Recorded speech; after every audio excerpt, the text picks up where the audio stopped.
Hi hello friends, எல்லோரும் எப்படி இருக்கீங்க? எல்லோரும் நல்லா இருப்பீங்க அப்படின்னு சொல்லிட்டு நம்புகிறேன். நானும் நல்லா இருக்கேன். ஸோ நம்ம வந்துட்டு ஒர்க்கு வந்தாச்சு. எல்லாம் சாப்பிட்டாச்சுங்களா? டைம் வந்து 10:30. ஸோ ஆல்மோஸ்ட் எல்லாம் சாப்பிட்ருப்பீங்க. அவங்கள்ட்ட ஒரு மெமரபிளான ஒரு மூமெண்ட் வந்துட்டு நிறைய இருக்குது. நான் சொல்கிறேன்னு சொல்லிட்டு சொன்னேன்ல, சொல்கிறேன். ரொம்ப என் லைஃப்பில் என்னுடைய வாழ்க்கையிலே மறக்க முடியாத ஒரு இன்சிடெண்ட்டு.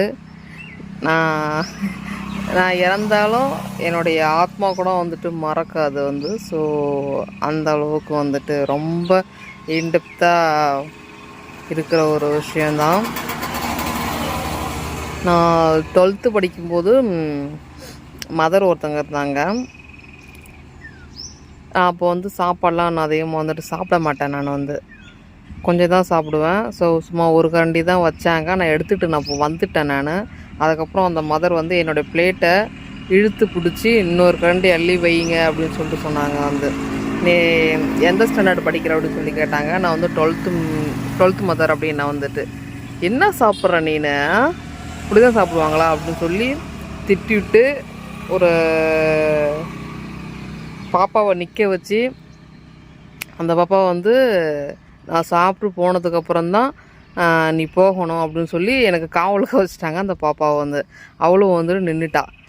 எனக்கா கஷ்டமாக இருக்குது வேறு. ஐயோ, என்னால் சாப்பிட வர முடியாது. ஏன்னா அப்போ வந்து ரொம்ப அது ஏன்னு தெரியல, ரொம்ப இதுவாகவே இருக்கும். வயிறு ரொம்ப வலிக்கும். வந்து சாப்பாடெலாம் இப்போ ரொம்ப மொத்தமாக இருக்கும். அதனால் வந்து நான் சாப்பிட மாட்டேன் நான் வந்து. ஸோ அதனால் சும்மா ஒரு ஃபார்மாலிட்டிக்கு சாப்பிடணுன்னு வைங்களேன். ஸோ அந்தமாரி தான் வந்து எனக்கு 8 o'clock ஸ்டடி வந்துட்டு ஹாஸ்டலில் இருக்கிறதால ஸ்டடி வேறு போடுவாங்க. ஸோ லேட் ஆகுது. நான் வர அந்த பாப்பாட்ட சொல்கிறேன், ஏய் மதர்கிட்ட கேட்டால் வந்து அந்த அக்கா சாப்பிட்டாங்கன்னு சொல்லிட்டு அப்படின்னு சொல்லிட்டு நான் வந்துட்டு சொல்கிறேன். ஏக்கா நான் சொல்ல மாட்டேன் போக்க, மதர் வந்து என்ன கேட்பாங்க, திட்டுவாங்கக்கா அப்படின்னு சொல்லிட்டு வந்துட்டு சொன்னால் வந்துட்டு. அதுக்கப்புறம் என்ன பண்ணுறதுனே தெரியாமல் ஒரு வழியாக கீழே மணல் கிடக்கும். அவள் அங்கே திரும்பிட்டு டக்குன்னு மணல் அப்படியே போட்டு சாப்பாடை போட்டு பசிச்சிட்டேன். வந்துட்டு போட்டுட்டு சாப்பிட்டே மதர்கிட்ட சொல்லிட்டு அப்படின்னு சொல்லிட்டு சொன்னேன். ஓகேக்கா, சரிக்கா, நீங்கள் சாப்பிட்டீங்க அப்படின்னு சொல்லிட்டு அப்புறம் கடக்கடன்னு ஓடி போய் பிளேட்டை வந்துட்டு வாஷ் பண்ணி வச்சுட்டு நான் போகிறேன். 8:15 போகிறேன். வந்துட்டு அங்கே சிஸ்டர் வந்து கேட்குறாங்க, ஏன் சாந்தி லேட்டு அப்படின்னு. சிஸ்டர் வந்து சாப்பிட்றதுக்கு லேட்டா என்ன சாப்பிட்றதுக்கு லேட்டு அப்படின்னு சொல்லிட்டு சொன்னேன். ஸோ அப்புறம் இந்தமாரி இன்சிடெண்ட்டெல்லாம் சொன்னான். ஏன் உடம்புக்கு எடுத்துக்கிற அப்படின்னு சொல்லிட்டு வந்துட்டு சொன்னாங்க. சரி சிஸ்டர் மட்டும் ஒழுங்காக நான் சாப்பிட்றேன்னு சொல்லிவிட்டு அதுக்கப்புறம் வந்துட்டு போய் ஜாயின் பண்ண வந்து.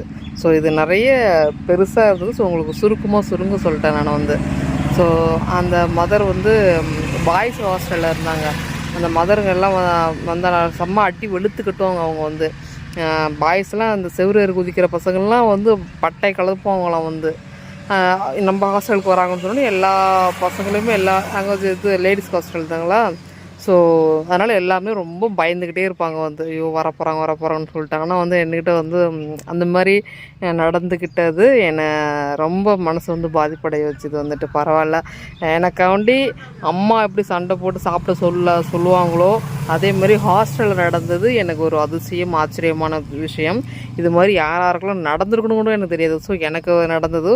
ஸோ இது என்னோட மறக்க முடியாத மெமரபிள் ஒரு மெமரிஸ்.